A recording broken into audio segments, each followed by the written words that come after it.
Today we're showing you a 2014 John Deere 3032E tractor. It's a four-wheel drive tractor with a John Deere D160 front end loader. Tractor has right at 400 hours on it. It has 31 horsepower. It's a very clean little tractor, perfect for property maintenance, brush hogging, mowing, anything of that nature. It does have the front grill guard on it. It has a John Deere style hookup for your bucket quick attach. Bucket's in nice shape, not all banged up. Paint of the tractor is good. Tires are good. Has a joystick here to operate your loader. Twin pedals for your hydrostatic transmission, one for forward, one for reverse. You also have a high-low range for your hydrostatic transmission located there to the left of the seat.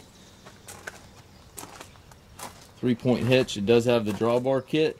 540 PTO is there. Top link is there. It's got the rollover bar on it. We're looking for a tractor for property maintenance, brush hogging, mowing, anything to that nature. This is a really nice fit. Very easy to operate, easy to learn how to drive if you're not familiar with the tractor. We do take trades. We also offer financing for qualified customers. We also can arrange shipping anywhere here within the U.S. If you have any questions regarding this tractor, please contact us at masttractor.com.